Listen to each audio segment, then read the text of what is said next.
Greetings, everybody. Eric Wilkes here with Duck Hunting Fanatics, and on the line with me here I have Kyle Homra of Homra's Guide Service down in Tennessee. And so, Kyle, we're going to rap about some ducks, and I know your season doesn't start till Thursday this week, but tell us what you're seeing out there on the ground. Well, we've been out putting out decoys and brushing duck blinds for the past 2 or 3 days, and our blind's located there on the side of the Federal Refuge, and it's a bunch of ducks been on it. Late night they coming in of afternoon. They'll go out of a morning and come back of afternoon. We've been seeing several mallards, a lot of gabwalls, a few scaup, and some ringnecks as well. You know, and a few pintails out pitching around today. Not just no real big numbers, but there's several thousand here in West Tennessee, in the northwest corner here in Tennessee. Okay, awesome. So have you? I know you've been out kind of getting ready for clients to come in. Have you had a chance to call any yet? I had a few. You talking about call ducks? Yeah. Have you had a chance to call any yet to see? Yeah, well, a little bit. I've been anchoring. That's kind of something we do around here. A little mouth calling at them, get some pitching back and forth. You know. Sure. Kind of get a look at my spread, see how they react. Okay. Do you normally hunt? How many guys do you usually take out in a group? Anywhere from 6 to 8. I can carry as many as 10, but I like to keep it around 8. You know, if it's a corporate party, sometimes there'll be 10 in a blind, but usually around 6 to 8, where everybody's got plenty of swinging room and plenty of elbow room. Okay, awesome. Yeah. We get a lot of new guys that are just kind of getting introduced to duck hunting. And let me take a step back here. Let me ask you another question. How long have you been guiding? I started guiding. I carried my first group out with my dad when I was around 15, 16 years old, and I'm 38 now. So what's that? 22 years. Right. So you've got a wealth of knowledge and a wealth of experience, and you're out there in the field every year. You've been guiding for a really long time. We're getting a lot of new guys that are just, within the last couple of years, just getting into duck hunting. What would your number one tip be for a newbie duck hunter who's just kind of getting started, but they're hooked? Well, I'd say you don't have to, just break the bait to get started. You can get you a couple dozen nice decoys, and you can always get some black Coke bottles, 2-liter Coke bottles, maybe some milk jugs or just some kind of jugs, and paint them up a flat black, maybe 12 or 15 of them to throw in with your decoys.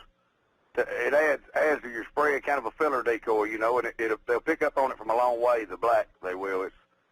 It's a cheap way to add to your spread, and it's very effective. You'll find that the ducks are lighting those black decoys a lot of times instead of your prettier ones. Cool. Well, I just learned something new as well. I never thought of it like that, but that's awesome. So I appreciate that. Now, for you personally, I know you probably running a guide service. You probably don't get a whole lot of time to hunt yourself personally, but when you do get that time, what's your personal bucket list dream hunt? What area, what time of year, and why? Well, I like to go early season up in Canada. When I grew up here, we used to get the Canadians. They used to come south every year, the big V's. We'd get all fired up and go out in the snow and hunt Canadian geese, but they don't quite make it this far south anymore. I'd like to go to Canada one year. My boys get a little older. They're 8 and 11 now. When they get a little older, we're gonna pack up and head north. We're gonna shoot some of them big old black-necked Canadians up north in Canada somewhere. There you go. That or come up here to the Mississippi Flyway. I'm about an hour or so east of the Mississippi, and we get a ton of Canadians that come through here in Wisconsin. It's just nuts sometimes how many Canadians tend to fly through here. So. Well, you may have to come down to Reelfoot and hunt with me one day, and I'll come up to Wisconsin and hunt with you here in 3 or 4 years. My boys get a little older. Yeah, that sounds like a plan, man. That sounds great. I would look forward to that. I would definitely welcome that. I got a fill in the blank for you, so I want to hear your response, and as I go through this statement, just say the first thing that comes to mind, right? All right, sounds good. Let's hear it. All right. I'd never leave for the blind without my blank. Duck calls. I'd say duck calls. Duck I'd, calls. I'd rather I'd rather have my duck calls because if I left my gun at home, I'd still go with just my duck calls. But if I left my calls at home, I think I'd turn around and go back and get them because I just as soon work the duck as shoot him. Yep, good answer. Good answer. I know I myself, I do a lot of upland hunting too, and I would say for me, in that scenario, if I forgot my dog, I'd go home and Yeah, get your him. dog most definitely. It's just Yeah, it's most just definitely. as fun watching the dogs work for me as it is calling and watching the birds fly and everything else. So awesome. What's the biggest change you make guiding between the start of the season and then as the season progresses into the late season? Well, I don't know that I really make any changes as far as spreads. I will kind of pair my decoys up some if it starts warming up, and you start seeing the mallards starting to fly. You'll see the hen and 6 or 7 greenheads flying around chasing. They're chasing the hens. I will pair some up sometimes around my pitching holes and stuff to kind of draw them in. But that's about it. I don't change up a whole lot. I like to keep my brush fresh around my shooting holes and stuff. That's a big pet peeve of mine. I keep brush on it about every week. I put fresh brush on them. So keep everybody hid, the main thing, from start to finish. So, there's another tip that you can pull right out from that. One of the keys to duck hunting, for those of you that are new, that are just kind of getting into it over the last couple of years, it is extremely important that you stay well hidden. Yeah, that way the ducks, because you got to think, especially for those of you that live in the southern part of the country, as the season progresses, these ducks, they go through essentially a gauntlet, flying from north to south. So it's really important you stay hidden because they get pretty well educated and they get a little more skittish as you get later into the season. So, take that tip that I'm pulling out from what Kyle is just talking about right there and make sure, take that to heart, brush it up, stay hidden, and try to keep things fresh. Kyle, if you could change anything about the current season or limit regulations in your area, what would it be and why? Well, as far as the limits and stuff, I don't know. I'm gonna leave that to the biologist. I don't know what I'd change on that, but I have noticed in the past few years, seems we really get a lot of birds maybe a week or two after our season closes, on into the first week of February. Because it seems like our winters are pushing on back. Like right now we're holding 35 to 40 at night and 60s in the daytime. And, and then it really starts getting cold around the second, third week of December.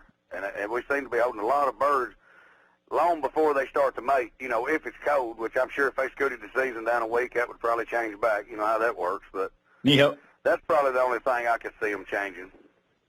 Cool. That would help. They can add 10 more days, probably wouldn't hurt nothing. Yeah, and I know a lot of guys. That's every duck hunter's dream. I think so, right? Just extend it just a little bit longer. I mean, just a little longer, yeah.